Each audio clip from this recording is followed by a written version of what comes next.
welcome to LOA Today. I'm Walt Thiessen here with life coach Cindy Chavez. Today is Wednesday, Neville Day. Happy Neville Day, everybody. Wednesday, January the 15th, 2020. It's 4 p.m. New York time. And wherever you are in the world, thanks for joining us for another episode of LOA Today, your daily dose of happy. And I'm really happy, Cindy, because we're 2 days away, Louise and I, from flying to Florida for 10 days. We're going to enjoy weather like you have. This is like the time of year, right? Right.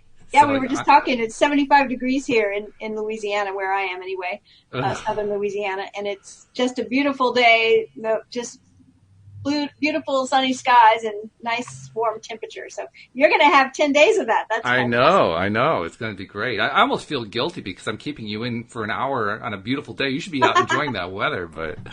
Well, I was going to say, you're not only going to have 10 days of it, but you're escaping the cold snow and no kidding weather that you're supposed to be having where you are now, right? So that's in really a big great. way. I was telling you before the show that the day that we leave, temperatures plummet. This past weekend we were up in the 60s. We were close to 70, which is really unusual for us this time of year. So we've had January thaws in the past, but this was like excessive. But the day that we leave, the temperatures plunge. The high for the day is freezing. The low for the day is like around 10 degrees Fahrenheit. Oh.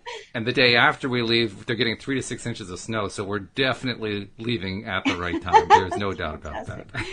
I haven't been to that part of Florida in a long time, maybe, 20 years. But it was funny. The last time I went to that part of Florida, I was there for 10 days. And the day that I got there, checked into this beautiful condo, and it was pouring rain. And I was just like, oh. And then we got everything unpacked, and the rain stopped, and the sun came out. And the rain had caused all the shells to kind of percolate up to the top. So walked down on the beach, collected a bunch of shells, had 10 beautiful days, the best weather ever. Wow. And then the last day, we're trying to decide, do you want to just stay in and pack tonight before we leave tomorrow, or should we go out to dinner? And there was this place that we kept calling because they delivered like the best food. And we said, well, we have all this packing to do. Let's just call and get dinner delivered, and we'll stay in and pack. Okay. Second we made that decision, lightning, thunder, and rain started pouring down. So it was raining when we got there, and it was raining when we were packing to leave, and the entire 10 days in between was perfect and beautiful. So they were definitely waiting for you. I've experienced that kind of thing with weather. So, I mean, we're laughing about it, but you know what? It's a real phenomenon. It really is. Yeah. I mean, we put out a book about a year and a half ago.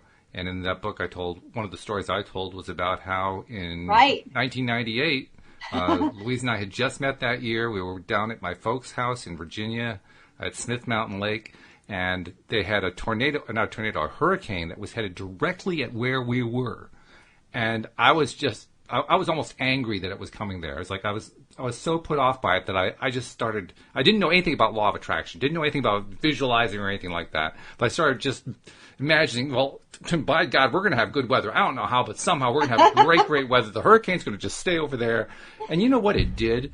It did exactly that for the entire week that we were there. And then when we went home, it followed us up the coast. It was just amazing. It followed us up the coast. And anyone who was living in the Carolinas that year and who got hit by that tornado they were drenched with rain, my apologies, but hey, my vacation came first, so what can I say? Oh, my goodness. Well, it's nice to have a vacation and the weather cooperate. So that's what we're envisioning for you, is a nice long vacation where you can relax and the weather's perfect. Can't wait to hear all about it when you get back. I'm looking forward to it. I mean, I've been doing a lot of we talk here on the show about how you're not supposed to really work hard. You're supposed to spend most of your time on your visualizing and what it is that you're trying to attract and so forth. But, we do have day jobs and things that we have to do. And I've been putting in some pretty tough hours on that. And I'm looking forward to just putting all that aside and just spending the entire 10 days on our favorite topic, feeling good, the whole time. Yes. Man, I'm loving that. Just dreaming about that has been good. I mean, by the time I'm there, my energy is going to be fabulous just because I've been focusing on this day in, day out, So I love that part. That's part that's so important and I'm talking about it all the time. And it's like envisioning things and enjoying envisioning them for the sake of enjoying envisioning. Right? It's like, exactly. Because that unhooks you from being so attached to an outcome. Yep. And you can enjoy it. Why not? I mean, it's enjoyable. So, and then the plus side is that that's what you start experiencing more and more of outside of your visualization too, right? In the real world. So, well, that's sort of the gravy. But you know what I think is even the better plus side is that when you do that, you're starting to develop a habit of focusing on what you like and breaking that old habit that we all have of spending so much time paying so much attention to all this stuff that we really don't like very much to say, oh, I really don't like that stuff. You need to change that. You need to kind of take control of your own focus, of your own ability to decide what you're doing, what you're going to pay attention to. So there's nothing like actively doing it every day to just build up the new skill. I think I told you the game we've been playing around here for the past week or so, and that's just been no matter what happens, we kind of celebrate it. Okay. Right. Okay. So it's like, it's like, oh, I just bit my lip. Yes. It's like we get to have whatever kind of response we want. So instead of like, oh, that was awful, we just go, oh, that's terrific. And then everyone, it's funny because we're all doing it now, so we'll all start laughing about it. It's like someone, I don't know, knocks over a glass of water and everyone goes, yay! Yep. That's but, good. It really diffuses that energy of angst. Yes. That energy of being upset or thinking things are, we make all these plans, and then when things don't go according to plan, and they usually don't, right? They usually don't. I mean, life refuses to be controlled. And so we can allow it, but when we start trying to force it and things don't go as we plan, then we think things are, I'm making air quotes over here, going wrong. Right. It's like it wasn't according to my plan, so things went wrong. And so we've just been like celebrating it and pretending like it's just the best thing ever. And it's kind of interesting now that I'm talking about it and I'm thinking back. We've been doing this for like, a week and a half or something. I'm like, wow, there does seem to be a shift in the energy to even better, right? Oh, yeah. Even better. So. Well, it's like the story you've told in the past about how if you start off not knowing how to draw and you're convinced you don't know how to draw, but you just start drawing every day in a book, even though you're drawing these horrible stick figures that are just terrible, if you keep doing it every day after a year, you're going to know how to draw. Right. So the same thing is going to apply here. If it doesn't matter whether or not you're really enjoying it. The point is to keep just trying to enjoy it every single day. And if you do it every day, you finally get to the point you're really enjoying it. Right. That's it. And I think that when you have those responses, it moves you in the direction towards a better experience. Yes. And if you keep responding that way, and, mostly I'm just talking about little things. It's that idea that it's not the climb up the mountain, it's the pebble in your shoe that, ruins the journey. It's like the little irritations in life, the little things that get us frustrated. If we can practice having a better response to those things, because it really doesn't matter. The whole thing's going to be over in 2 minutes, max, regardless of whether I say hooray or, oh, shoot, right? It's like if we can kind of practice the better response, the happier response, then we start veering towards the direction of things going right more often. By the way, I had that experience during my walk today, and I thoroughly recommend if you do have the experience with the pebble in your shoe, take the pebble out of your shoe.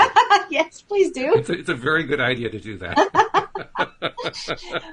Well, we have talked about this the book that we're reading with you, Neville Goddard's Seedtime and Harvest, and the chapter today seems sort of short, and we kind of talked about it. Do we think we can get through 2 chapters? We don't know. It might be a cliffhanger. We're just going to start out where we are. Cliffhangers are good. Cliffhangers keep people back for the next episode, so that's okay. Right? So do we have announcements before we dive in? Yes, we do. First and foremost, because of this trip that Louise and I are taking, starting Friday, there won't be any shows for a 10-day period. We'll pick them up again on Tuesday. That's January the 29th, I believe. So obviously the next show I do with you after this will be Wednesday, January 30th.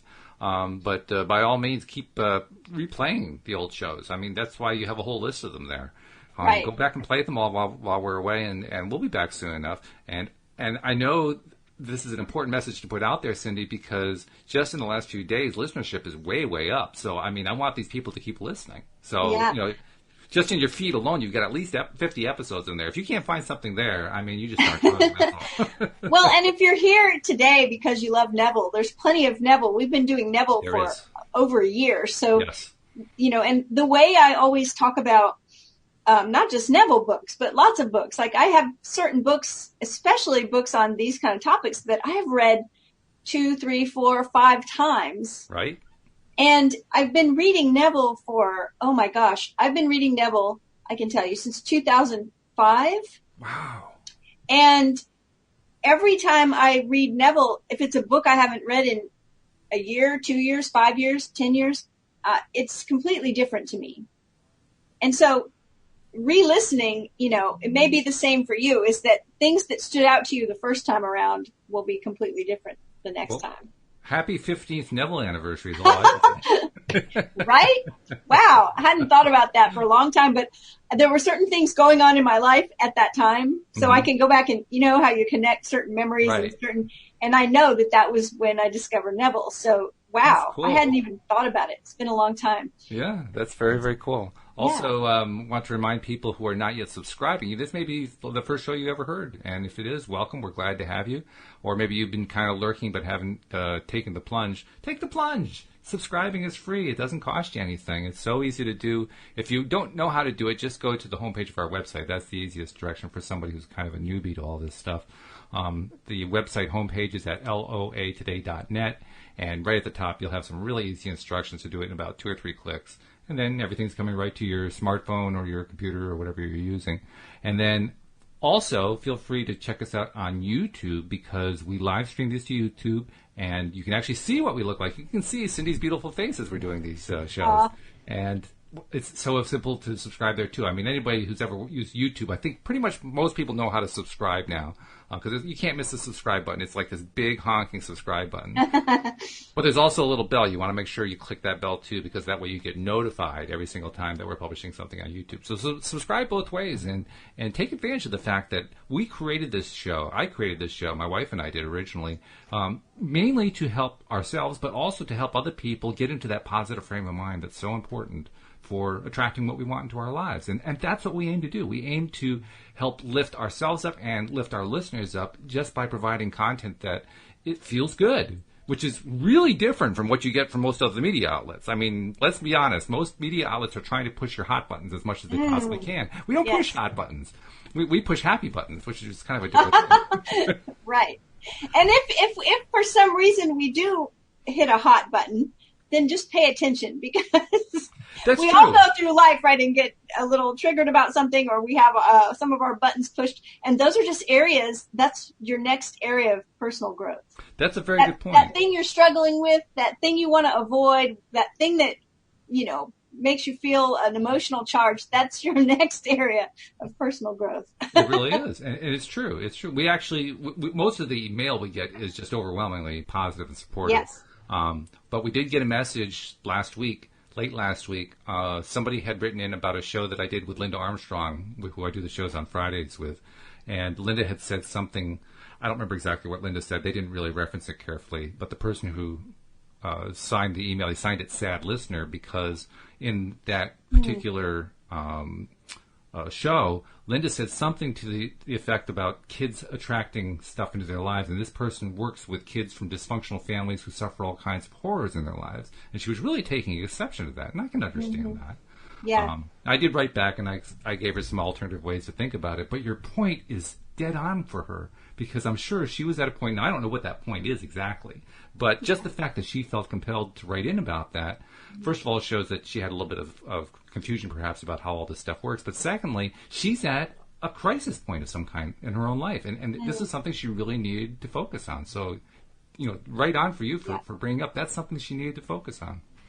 Yeah, we sometimes think about it coming from the outside. Well, you say, well, that guy really pushes my buttons, right? Mm-hmm. But they're my buttons. Yes, that's true. Isn't it annoying? Yes, it is absolutely annoying. Yes. All right. Well, we've been traveling through the Neville books, and this one in particular, we've joked about it that when we first started doing Neville, Walt and I are both honest about the aversion we had towards anything that sounded religious or Christian. And I have to say there were some moments back in those days when we started doing Neville when it was like I was having some kind of out of body experience to be like on the podcast, live radio, actually. We were doing live radio, right? And I'm reading verses from the Christian Bible, and I'm like, what is happening to me? Why am I doing this? You're a practitioner of Judaism, which makes it really, really ironic. So, right? I mean, just... So what was funny, though, is that we began by picking the Neville books that had the very least amount of any kind of religious references. And we worked our way, and then we got to where we had read every Neville book but two, and they were the heavy hitters as far as quoting from the Bible. And so we said, okay, let's just do it. So that's where we're at now. But I will say, for people that might not know this already, with Neville, is that when he quotes scripture, Walt started calling it the Neville decoder ring, because there are certain things that Neville says, and then when he defines them, you realize, oh, that is not like what I learned, in any of my religious training, upbringing, Sunday school, whatever experiences you had growing up or learning. Yeah. So when Neville talks about Christ or the Lord or God, he often will turn around and say, and by that I mean your imagination. So that's a big twist there, to think Neville is not saying that it's some, greater power outside of you. He's saying this power is within you. The power to create is within your own imagination. So I say that so we recognize that whatever you thought these verses meant in the past, Neville's probably going to disagree and say they mean something else, and that's okay. It is. Well, calling it a twist is actually being generous, because, anyone who went through catechism would be practically, in a faint over what Neville is saying. Right. And so we just, hey, this is, you may have heard me say before, I don't really have any beliefs. I like to say that I'm willing to entertain possibilities. And that's kind of what we do with Neville. We're just like, let's just have an open mind and read what he has to say. We just want to know what he has to say. And we've learned a lot out of it. Let's be honest. We've gotten a whole lot of really good stuff that we found. First of all, we have discovered he really does dovetail very nicely with other law of attraction teachers, even though he never uses the term law of attraction. True. He uses, I think the closest term he uses is law of assumption, if I remember correctly. Yes. And yet everything he talks about, you can practically do an overlap between him and Abraham Hicks. Sometimes it's very close, yes. It's really something, so, yeah. So that's the thing I think is important, is that, we realized right off the bat when we started getting into these books where there were a lot of quoting of the Christian Bible and the Jewish Bible, religious texts, that some people on the one hand might be completely turned off because they're not religious, don't want to be religious, don't have religious practice, could care less about these verses in that frame. Right. And then other people may be very offended because they are very religious, and here's this guy taking all of their sacred teachings and, just twisting them around and throwing them, a curveball. It's funny to hear you say that, because I've thought that on numerous occasions. That dichotomy right there. On the one hand, people like you and me who are kind of turned off by anything religious. On the other hand, people who are very religious who are turned off because he's not fairly treating their religion the way they think. Right. It could go either way. Right. And so I realized, talk about triggering people or pushing a lot of hot buttons. I'm like, we may be pushing buttons all over the place. Some people are upset because you're desecrating my beliefs, and other people are upset because I want to do law of attraction. Why are you teaching? Why did I turn on the podcast today and you're quoting from like the book of Matthew? What is going on? Right. So our take on it is, you know what? We know that Neville was a master at creating, a master conscious creator, and we just want to hear what he has to say. And there's no need to think you have to believe a certain thing or, commit yourself to any kind of belief at all. It's just, let's hear what he has to say. So. And the really good news is that we must be doing something right, because since we first started doing the books, the average listenership per episode has more than doubled. So we're doing something right. I don't know what exactly, but we're doing something right. And we do get listeners that will send us an email or a contact form and say, "Thank you for Neville Day. I love it so much." So so that's great. Speaking of which, somebody commented on one of the YouTube videos, and I forgot to share it with you, but they commented that they liked the show that we did, and that we should just ignore those Facebook people because they don't know what they're talking about, the people in the Neville groups. So apparently we're reaching some of the people who are like-minded. How about that? That's funny. Yeah, I don't think, I never take anybody's teachings as being set in stone. I just say I'm willing to entertain the possibility that it's interesting. It is. So this particular chapter of Seed, Time, and Harvest, chapter 6, is called Time, Times, and a Half. And we're actually quoting from what the Christians refer to as the Old Testament. Mm-hmm. It's just the Jewish Bible as well, from the book of Daniel. It says, "And one said to the man clothed in linen, which was upon the waters of the river, how long shall it be to the end of these wonders? And I heard the man clothed in linen, which was upon the waters of the river, when he held up his right hand and his left hand unto heaven, and swear by him that liveth forever, that it shall be for a time, times, and a half." That's the quote we start with. And Neville set himself a task for this one, I have to say. Well, I love what happens next, because Neville says at one of my lectures, given in Los Angeles on the subject of the hidden meaning behind the stories of the Bible, someone asked me to interpret the above quotation from the book of Daniel. After I confessed I did not know the meaning of that particular passage, a lady in the audience said to herself, "If the mind behaves according to the assumption with which it starts, then I will find the true answer to that question and tell it to Neville." And this is what she told me. So I want to stop there for a second and just say, I was sort of impressed that Neville confessed he didn't know the meaning of it. Yes. Because Neville had carried a lot of, weight as a teacher. His teachings carried a lot of weight. Yes. And I always think, that's the way I want to be. When someone asks me a question I don't know, I want to just be willing to say, I don't know. Mm-hmm. I feel like I did that this week. Somebody asked me something. I said, that's a good question. Instead of just like pretending or making something up, right? Which Neville's not doing. He didn't know, and he said he didn't know. So this woman says, well, I'm going to figure it out, and I'm going to tell him. I think it's terrific. I mean, it shows, first of all, he was a human being. He was just as, he made mistakes like we did. He didn't have all the answers and so forth. He was sharing what he knew. But he was acknowledging, there are limits to my knowledge. I just don't know everything. There's some followers of Neville who I think ought to reread that, because they tend to deify him a little bit. And this is the kind of way to bring it back down, Exactly. And what's funny is another one is, I think it was last week's chapter, just this past chapter, I believe, where Neville said something like, okay, now that we've cleared up that it's a lot easier just to talk about this stuff than to actually do it, right? Mm-hmm. So, mm-hmm. Yep. All right, so the quote, and this is what the woman told him, so I don't know if this was a letter or if they spoke, but it says, last night the question was asked, what is the meaning of time, times, and a half, as recorded in Daniel 12:7. Before going to sleep last night, I said to myself, now there is a simple answer to this question, so I will assume that I know it, and while I'm sleeping, my greater self will find the answer and reveal it to my lesser self in dream or vision. So I want to stop because I have to comment on this. I got excited when I read this. Just yesterday, I said to a client who was working on figuring something out, I said, let me tell you what I do just before you go to sleep tonight, because our brain works just as hard while we're sleeping, if not harder, than it does during the day when we're awake.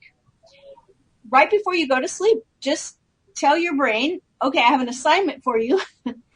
This is what I'm working on. When I wake up, I want to have the answer to this. I do this a lot, and it works for me. And that's what this sounds like. She said, before I go to sleep, I said to myself. Yeah. Now, she asked for the answer in a dream or a vision. I often just say, when I wake up in the morning, I want to know the answer to this. That's pretty much it, yeah. Or the other thing I'll say is, I've been doing that a lot with the programming work I've been doing. I'll run up against something that I just don't understand. I can't figure out, how do you get around this thing that's very important? I have to get this thing fixed. And by the time the day is done, I'm wiped out, I'm exhausted. And so I just put out there like, look, I need a solution for this. Just give me a solution. I don't care how you do it. Just give me a solution. I wake up the next morning, I go back to it, and about 10 minutes later, there it is. Excellent. See, I love this. The other thing is that you can remind yourself when you're working on something and you just can't figure out the answer, just remind yourself, remind your brain, there's a simple solution to this. Yeah. Right? Because a lot of times we make everything so complex because we can't figure it out, so it seems complicated. Right. And yet we give our brain the task, we wake up in the morning and we go, oh, that's it. Right? What's cool, too, is when we do this kind of behavior, I mean, you mentioned that you've been doing this a lot. I've been doing it a lot, too, so I'm sure you can confirm what I'm about to say. When you do it a lot, it gets easier. Yeah. It gets really, really easy when you've been doing it for a while, to the point where you don't even put any energy into it. You just kind of put it up there, okay, I need a solution, and you're done. Right. There's no reaffirming it or anything like that. You just put it out there, you're done, and you go to sleep. Right. That's the other part, is that now we know I've been struggling, well, not lately, but a year or so ago, I was really struggling with insomnia. Yes. And, I know that some people have problems with insomnia because of what we call like the hamster wheel, right? It's yes. Like they lay down and start worrying about things or thinking about things. That really wasn't what was happening with me, but I have had that experience where I've been concerned about something that's kept me awake. When you practice what you're talking about, and I'm talking about giving your brain the assignment to figure it out, it's like, I just want to wake up knowing what to do. When you get used to doing that, it actually will help you with that problem of worrying and thinking the same thoughts over and over and over and struggling with something and keeping you awake, because you're like, I've said to my brain, I'm not going to stay awake and worry about this. You figure it out. Just let me know tomorrow. And then I go to sleep. Yeah, all right. I'm with you on that. In fact, what I found, there are two ways you can actually try to go about doing this. One would be, I would call counterproductive, or perhaps the hard way. And the other way is the easy way. The hard way is where you give yourself the instruction and then you stay awake fretting about it. Yeah, no, don't do that. Yeah. The easy way is where you just let go. You say, okay, I don't know the answer to this. I give up. I quit. Fix it for me. Just fix it. I'm done. I'm going to bed. Let me know when you got it. And then you go to bed with the idea, okay, I've let go of it, so I can go to sleep now, which I do. In fact, that's a great way to go to sleep, I find. It's, if I'm experiencing insomnia for some reason, for me, that's one of my best things to do. Okay, I got some problem going on. Somebody out there solve it, because I can't do it. I got to go to sleep, and then I go to sleep. I love that she said, while I'm sleeping, my greater self will find the answer and reveal it to my lesser self. So she says, around 5 a.m. I awakened. It was too early to rise, so remaining in bed, I quickly fell into that half-dreamy state between waking and sleeping. And while in that state, a picture came into my mind of an old lady. She was sitting in a rocking chair and rocking back and forth. And then a voice, which sounded like your voice. Neville.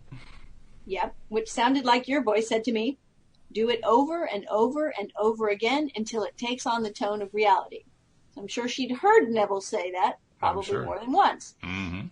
She says, I jumped out of bed and reread the 12th chapter of Daniel, and this is the intuitive answer I received. Taking the 6th and 7th verses, for they constituted last night's question, I felt that if the garments with which biblical characters are clothed correspond to their level of consciousness as you teach, then linen must represent a very high level of consciousness indeed. For the man clothed in linen was standing upon the waters of the river. And if, as you teach, water symbolizes a high level of psychological truth, then the individual who could walk upon it must truly represent an exalted state of consciousness. I therefore felt that what he had to say must indeed be very significant. Now the question asked of him was, how long shall it be to the end of these wonders? And his answer was, a time, times, and a half. Remembering my vision of the old lady rocking back and forth, and your voice telling me to, quote, do it over and over and over again until it takes on the tones of reality, and remembering that this vision and your instruction came to me in response to my assumption that I knew the answer, I intuitively felt that the question asked the man clothed in linen meant how long shall it be until the wonderful dreams that I am dreaming become a reality? And his answer is, do it over and over and over again until it takes on the tones of reality. A time means to perform the imaginary action, which implies the fulfillment of the wish. Times mean to repeat the imaginary action over and over again. And a half means the moment of falling asleep while performing the imaginary action. For such a moment usually arrives before the predetermined action is completed and therefore can be said to be a half or part of a time. Wow. That's really interesting because isn't that true that when you're doing this where you're imagining like the vignette over and over that you just fall asleep somewhere in there? It's not like, oh, I finished it now and now I'll go to sleep. In my experience anyway, when I have just run this vignette, this little scene that I'm imagining that I want to create, when I just start running it over and over in my mind, I don't know where I fall asleep. Somewhere. Oh, yeah, it blurs very quickly. Yeah. Yes, no doubt about that. Did you have any thoughts come up in our reading so far? The only thought that I've had come up is this man clothed in linen upon the waters of the river. That's the kind of thing that I could hear a Christian minister or preacher saying, well, that's an early vision of Jesus. Oh. And, so I'll use Jesus as... Yeah, my minister wouldn't be saying that. Well, okay. Mine would have. I'm teasing. But I can imagine, right. I mean, Neville certainly wouldn't have said anything like that. This definitely is not the way Neville uses the concept of Christ, but I can see a Christian minister doing that.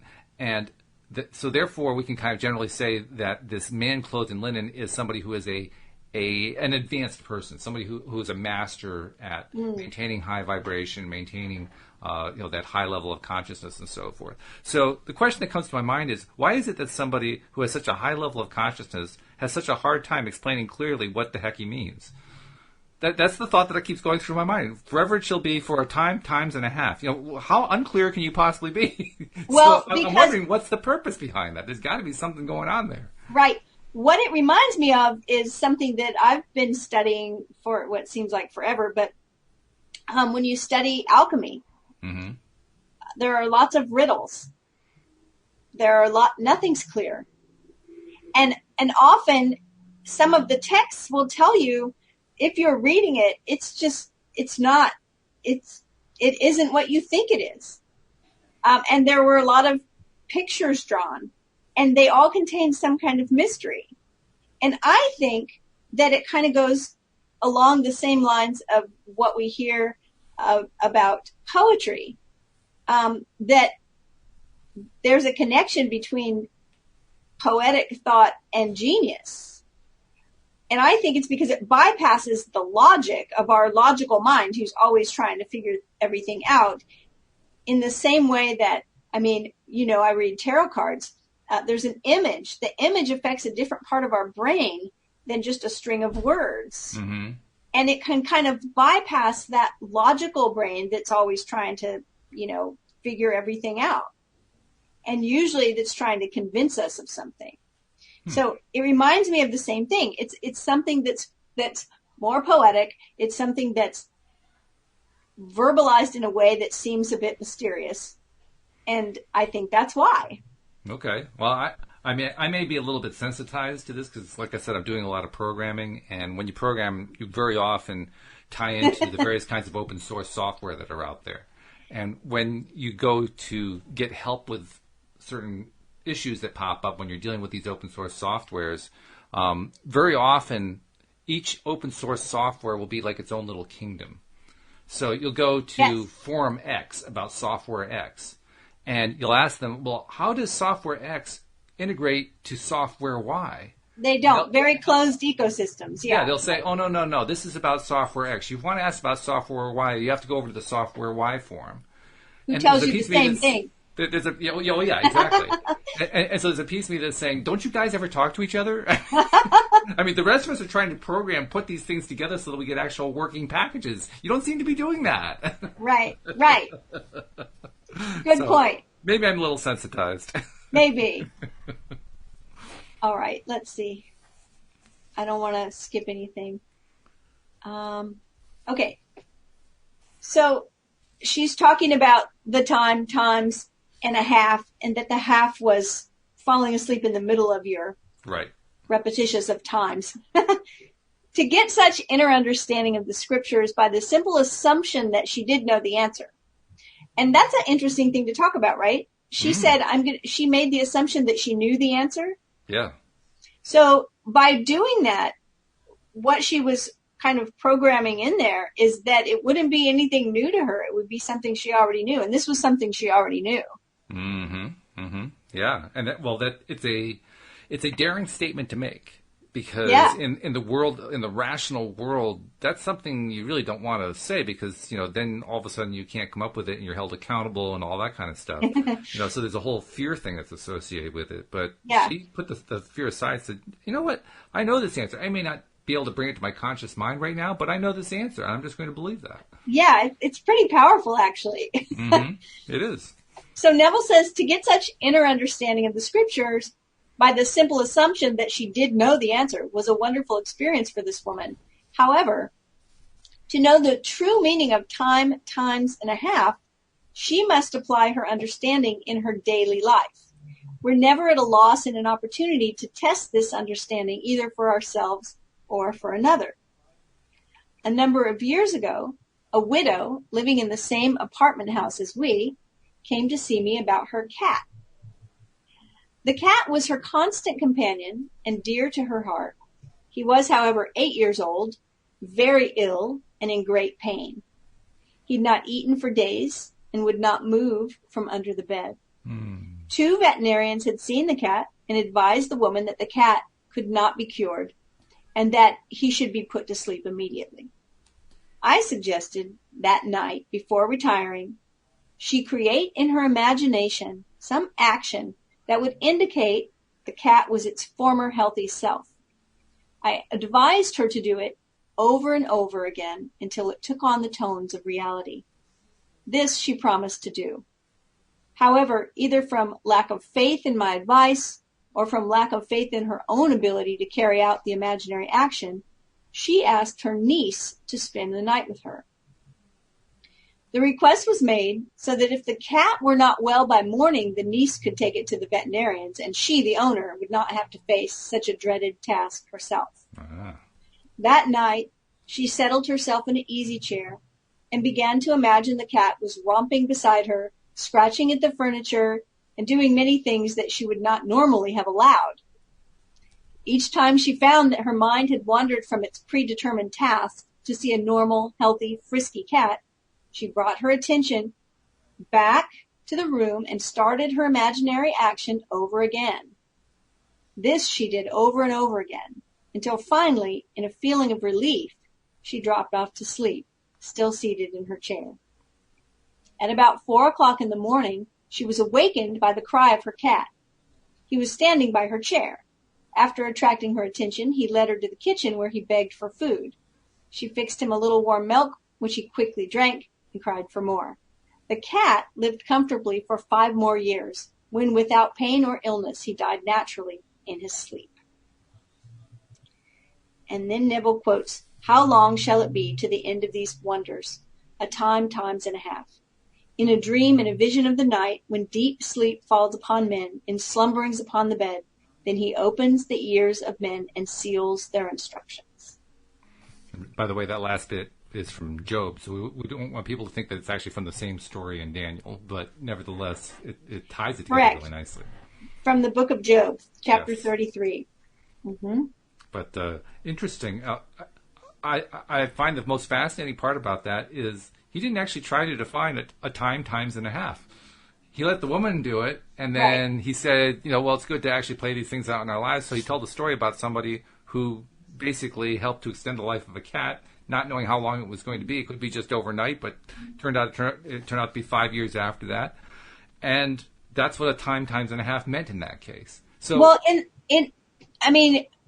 he explained what she did. She imagined the cat being frisky. When her mind wandered, she pulled it back and she imagined it over and over. Yep. And then she fell asleep in the middle of doing it. So that's the time, the times, and the half. And then the cat lived 5 more years. So where do you see the time, the times, and the half in that story? Well, because the woman explained what it meant. The time was like the vignette. Okay. So imagining the vignette once was the time. Okay. The times was doing it over and over and over. Ah, okay. And the half was that we usually fall asleep halfway through one of the repetitions. So basically, she was mirroring what the previous woman had said you have to do, what this whole thing actually means. Exactly. Okay. All right, that makes sense. Some sense. Yeah. Behind that. I think it's kind of funny that Neville used that particular story, but I like the story. And another thing that stands out to me about that particular one is that, we've had a few stories where the person said, look, this was like, I was desperate and I didn't really know if it would work and I didn't really believe in this stuff and I just decided to try it anyway because what could it hurt?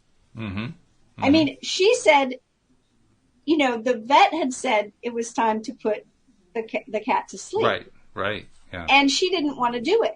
So she said she didn't know if this was going to work or not, but if it didn't work, she didn't want to have to take the cat. So she asked her niece to stay overnight so she could take the cat. So Which it was a good move, actually, because apparently she was able to release her own resistance enough to do the task just by doing that. Probably so, yeah. And that's what I think is interesting about it is for those of us who sometimes feel like it's not working because we don't believe, hard enough. It's like we don't have enough faith or whatever. These people didn't have that. We've read several stories of people that wrote to Neville that said, I didn't think this was going to work, but I thought I'd try it anyway. As a matter of fact, there was one person that we read the story about that was trying to prove that it wouldn't work. Mm-hmm. Mm-hmm. Yep.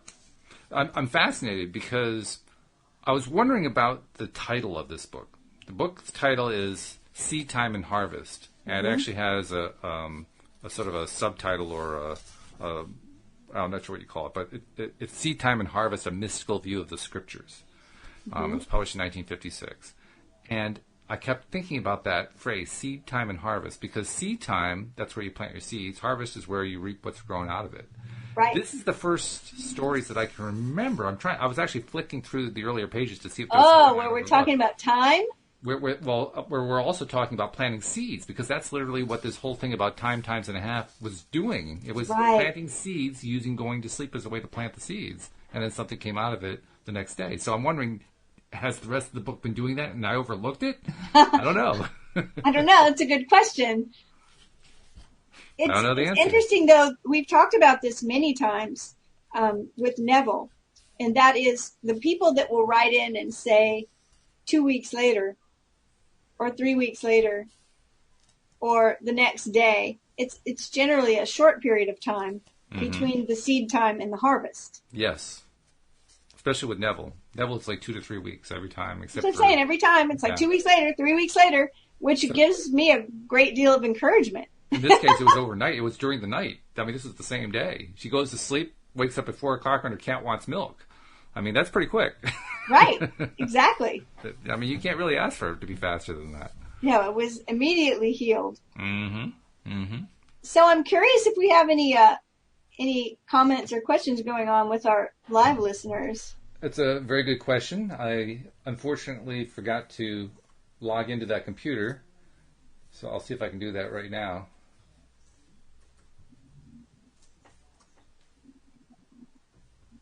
And I'm not seeing anything immediately. Okay. So I'd say, why don't we just continue? Why don't we go on to, we'll not finish it, because obviously there's not enough time to finish it, but why don't we start Chapter 7, and then we'll start it. We'll finish it when I get back from vacation. Yay. So chapter 7 is called Be Ye Wise as Serpents. Be ye therefore wise as serpents and harmless as doves. Matthew 10:16. Neville says the serpent's ability to form its skin by ossifying a portion of itself and its skill in shedding each skin as it outgrew it caused man to regard the reptile as a symbol of the power of endless growth and self-reproduction. Man is told, therefore, to be wise as the serpent and learn how to shed his skin, his environment, which is his solidified self. Man must learn how to loose him and let him go, how to put off the old man, how to die to the old, and yet know, like the serpent, that he shall not surely die. Man has not learned as yet that all that is outside his physical body is also a part of himself, that his world and all the conditions of his life are but the outpicturing of his state of consciousness. When he knows this truth, he will stop the futile struggle of self-contention and, like the serpent, let the old go and grow a new environment. Then he quotes Tagore, "Man is immortal, therefore he must die endlessly, for life is a creative idea. It can only find itself in changing forms." In ancient times, serpents were also associated with the guardianship of treasure or wealth. The injunction to be wise as serpents is the advice to man to awaken the power of his subtilized body, his imagination, that he, like the serpent, may grow and outgrow, die and yet not die. For from such deaths and resurrections alone, shedding the old and putting on the new, shall come fulfillment of his dreams and the finding of his treasures.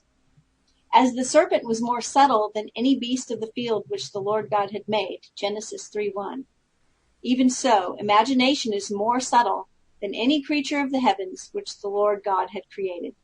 Imagination is the creature that, he quotes from Romans, was made subject to vanity, not willingly, but by reason of him who hath subjected the same in hope. For we are saved by hope.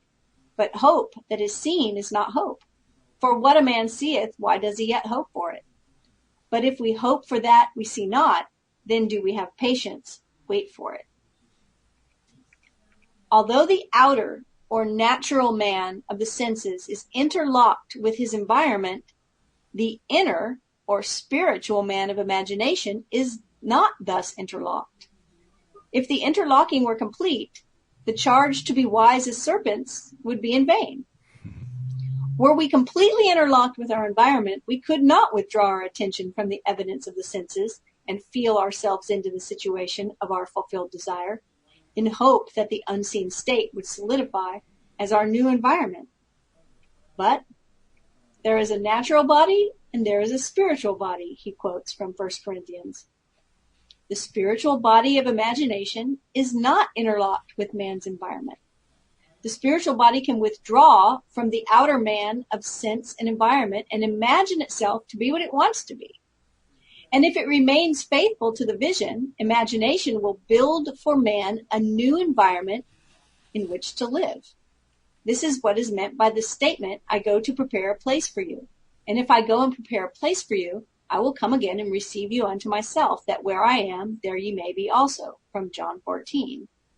The place that is prepared for you need not be a place in space. It can be health, wealth, companionship, anything that you desire in this world.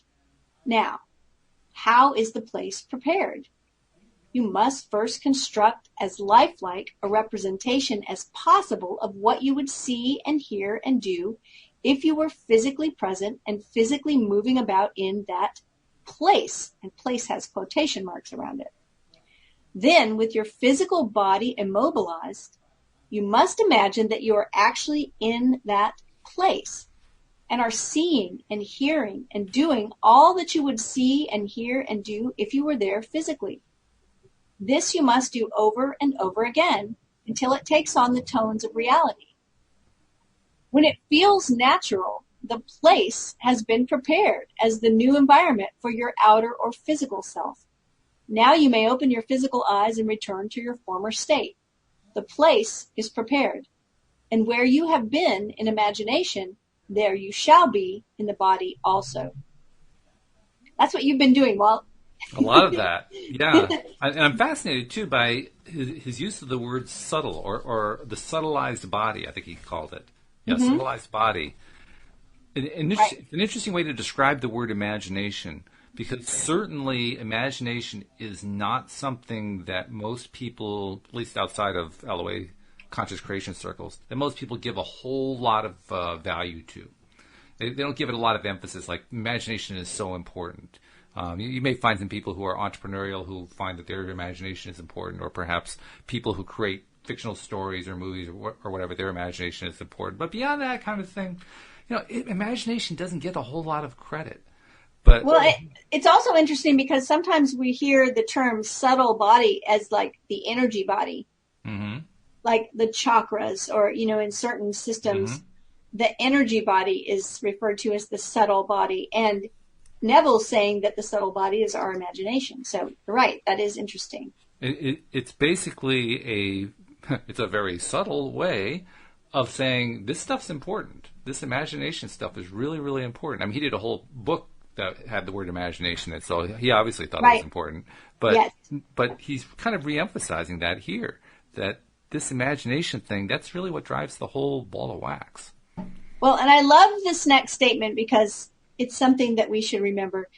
Because he says the place is prepared, and where you have been in imagination, there you shall be in the body also. And then he says how this imagined state is realized physically is not the concern of you, the natural or outer man. That's the part that trips us up, is we think we have to figure out how. Yep.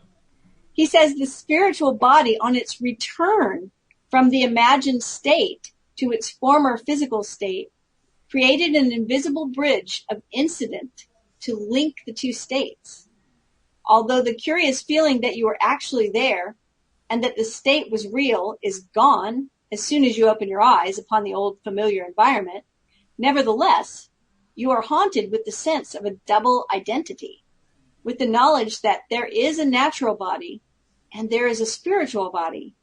When you, the natural man, have had this experience, you will automatically across the bridge of events, which leads to the physical realization of your invisibly prepared place. Yeah. This is interesting. This is good stuff. And I'm trying to put my finger on exactly what's resonating with me here, because I'm getting a big sense of resonance here. But it's something, it has to do with this idea that everything, both inside us and outside of us, is essentially an extension of us. And that's kind of what he's talking about here. When he describes that curious feeling that you were actually there and that the state was real, that feeling is now gone. Anybody who's tried to be a conscious creator knows what that's like. You're working, you finally get yourself into that imaginative state where you can really you can practically taste it. It's so real. And then you kind of wake up and all of a sudden it's gone and you're back in the real world. And what I've found has happened over time is that this is something that's been especially true in the last week or so. I've been playing with bodily pain. I know it's a weird thing to play with. That's a strange thing to say, but I've been playing with bodily pain, partly because, and I've acknowledged this on a couple of past podcasts, I've told that story from about a year and a half ago over and over and over again about how I hurt my knee and then how I used my attention to heal the knee in a really short period of time. Right. And as a result of telling that story over and over again, I've had a lot more opportunities to feel pain in my knee lately. Oh. So it's been more opportunities to practice, bringing my attention back over to where I want the knee to feel. And so I've almost been experiencing an oscillation going on. Feel the pain, no pain. Feel the pain, no pain. Literally that quickly, back and forth. Where am I putting my attention right now? That's what I'm feeling. And that's what I'm trying to get to. He's describing how it can feel like, oh my God, it's an entirely different thing, and that's true. But you eventually get to the point where you have that oscillation going on so quickly that the boundary starts to blur. Right. He talks about a bridge. That's what the bridge is, exactly. The bridge. That's the bridge. And that bridge is, he calls it a bridge. I call it a blurring. But that is where it gets really interesting, because it can get to the point where you have a hard time telling them apart. Right, you have a pain state and a non-pain state, and you have a hard time telling them apart. That's a really weird place to be in. Right? And that's what he's talking about here. But that's that idea that it's just a whole sensation. Yes. And we label it. This is good. This is bad. Yep. This feels good. This feels bad. Right? And it's just all sensation. And so that is where the bridge starts to happen. Mm-hmm. He says this concept that man is dual and the inner man of imagination can dwell in future states and return to the present moment with a bridge of events to link the two, clashes violently with the widely accepted view about the human personality and the cause and nature of phenomena. Such a concept demands a revolution in current ideas about the human personality and about space, time, and matter. The concept that man, consciously or unconsciously, determines the conditions of life by imagining himself into these mental states leads to the conclusion that this supposedly solid world is a construction of mind, a concept which at first common sense rejects. Mm-hmm. However, we should remember that most of the concepts which common sense at first rejected, man was afterward forced to accept. These never-ending reversals of judgment which experience has forced upon man led Professor Whitehead to write, "Heaven knows what seeming nonsense may not tomorrow be demonstrated truth." I got to make a reference to the non-conscious creation LOA world into the more mundane world, because yesterday Louise has been watching a lot of documentaries. She's gotten into Amazon Prime lately, when there's a ton of documentaries there. And one of them was on Elon Musk, who is the creator of Tesla. He was one of the creators of PayPal and so forth. And one of the comments, or one of the concepts, I guess, that came out of that was that Musk, with his electric car, with the Tesla, was basically disproving an old belief, a belief that had been around in the car industry for a long time, which is that you will never be able to build a car that is a purely 100% electric car that can compete with an internal combustion engine car. Mm-hmm. And not only has he produced one that can compete, I mean, I didn't realize this. Those cars are now priced at $35,000. That's the same thing as what, Ford and Chrysler and Toyota and Nissan are pricing their cars at. I mean, it's the same price range. He actually did it. And he did it in a way that most people didn't even realize. I didn't realize it. I thought they were on the same price range as like Jaguars or something like that. No, he actually got them down into the same price range as your typical family car. Right. Like, whoa. So there's an example exactly what Neville's talking about how, or actually what Professor Whitehead is talking about. Heaven knows what seeming nonsense may not tomorrow be demonstrated truth. Well, Elon Musk just demonstrated the truth. Exactly. It reminds me too of I can never think of his name, but the first person that ran the 4-minute mile. Oh, Roger Bannister. Yes. Right, because everyone said it couldn't be done, couldn't be done. Then someone did it. And after someone did it, people started doing it all over the place. All over the place. I think it was broken 8 times in the next week. Yeah. So it's like, that's that rejecting something because it's just a common belief. Exactly. Yeah. So how cool to know that that's still going on, though, and that it continues to go on. That all these truisms and things that we held to be absolutes are falling by the wayside as new imaginations come in and new creations come in. And not just things that were thought of as it could never happen and now it does, but the judgments people make. Like, it's so funny calling something witchcraft or something, magic. And now it's just science, right? Yes, right. Right? It's like herbal medicine or something. Mm-hmm. It's like all of a sudden, now we can break it down and we can see the actual compounds of these chemicals and why they affect the brain the way they do and the body the way they do. And, suddenly it's not mysterious anymore. So it's, okay, well, we can believe that. Yep, it's true. So many things. We only have a couple minutes left, so I'm going to tie in one more story from stuff that Louise and I have been watching on these various documentaries, if I can remember the details well enough, and of course it's just leaving my mind, so I guess we'll have to not do that one. But it just bled right away.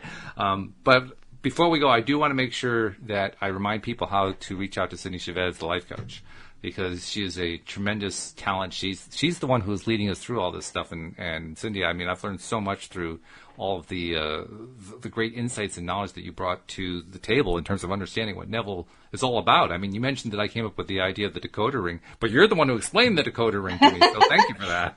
Appreciate that.